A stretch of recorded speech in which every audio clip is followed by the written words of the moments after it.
À tous ceux qui viennent à cet endroit de joie, bienvenue. Dans l'épisode numéro 6 de Disney Legend, on continue ce dont on a commencé dans les 2 derniers épisodes en découvrant la vie de l'un des 9 Old Men de Walt. Aujourd'hui, ce sera John Lounsbury. Il est nommé légende de la compagnie, bien sûr lui aussi en 1989 dans la catégorie animation.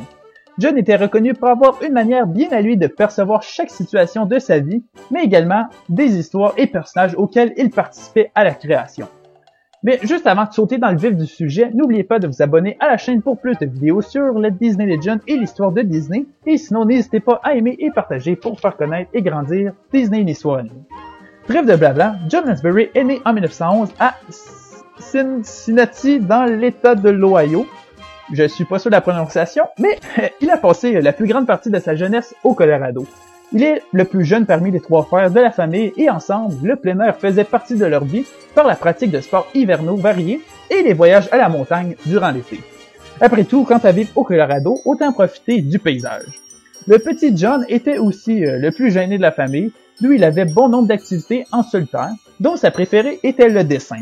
Il aimait tellement ça qu'après avoir fini l'école secondaire, il s'inscrit à l'Art Institute of Denver, dans une école de graphisme, dont il a effectué avec un très bon succès et a reçu son diplôme en 1932.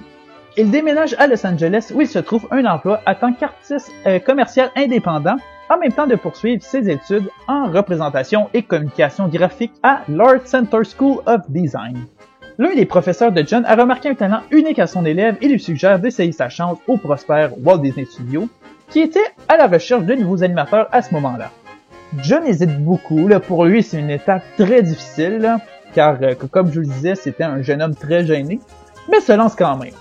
Heureusement pour lui, car son talent attire l'attention de l'équipe Disney de l'époque et officiellement, en 1935, est joint le studio d'animation. Son premier poste était assistant animateur pour le long métrage en cours de matérialisation, Blanche-Neige et les 7 nains.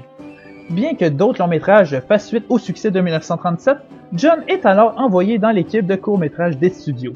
Mais c'est comme une sorte de promotion pour lui car il n'est plus un assistant animateur mais un réel animateur à part entière qui aura comme spécialisation l'animation de Pluto, le chien de Mickey.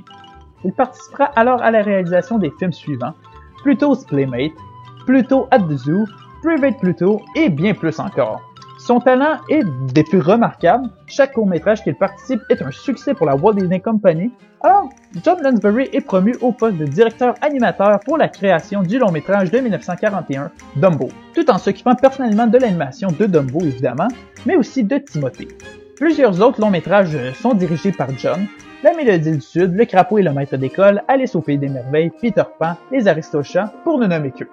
Un peu plus tard dans les années 70, cette fois-ci, Lounsbury obtient une autre promotion, il est nommé directeur de production, donc pas juste de l'animation, mais de l'ensemble des films de Winnie l'ourson et le Tigre fou, et les aventures de Bernard et Bianca. Comme tous les 9 Old Men, s'il a eu ce titre, et celui de Disney Legend aussi, c'est qu'il avait sa manière propre à lui dans l'animation. Il a apporté de l'innovation dans sa pratique. Comme de fait, Frank Thomas et Ollie Johnson ont écrit dans l'un de leurs livres que John avait une façon spéciale de voir le monde. Il réussissait à faire en sorte qu'une situation des plus mauvaises pour les personnages de l'histoire ait quand même une pointe de plaisir bien dosée, juste assez pour détendre l'atmosphère sans brusquer le rythme non plus. En plus, malgré son côté plus réservé en tant que personne, on dit que ces personnages, qu'ils étaient tout le temps avec un niveau d'énergie et de présence idéal pour l'histoire, d'autant plus qu'ils sont toujours amusants à regarder. Pensez à Frère Lapin, Willy le Géant, Pécosville, Les Enfants Perdus, Du Pays Imaginaire, Le Colonel Hattie, Merlin et autres et autres et autres. Malheureusement, toutes bonnes choses ont une fin, et c'est en février 1976 que John Lounsbury disparut à Los Angeles, alors qu'il travaillait toujours pour les studios Disney en tant que co-directeur pour le film Les Aventures de Bernard et Bianca. Sa fidélité, mais surtout son œuvre, lui fera mériter le titre de Disney Legends qui lui sera donné 13 ans suivant sa mort. Merci d'avoir suivi jusqu'à la fin, vous pouvez aimer et partager cette vidéo pour perpétuer la série de Disney Legends. J'aimerais savoir parmi vous tous, quel est votre personnage préféré qui a été animé par John? Écrivez-moi ça dans les commentaires. Un que j'adore beaucoup personnellement est Willy le Géant du film Coquin de printemps. Comme toujours, n'hésitez surtout pas à aller visionner les vidéos de la chaîne Destination WDW pour du très bon contenu sur l'actualité de Disney, des découvertes de restos ou hôtels à essayer à Walt Disney World et même pour des témoignages d'un cast member. Comme ça, vous avez des vidéos sur Disney encore pour longtemps. Et on se retrouve ici pour l'histoire animée de Disney. N'oubliez surtout pas, if you can dream it, you can do it. À la prochaine!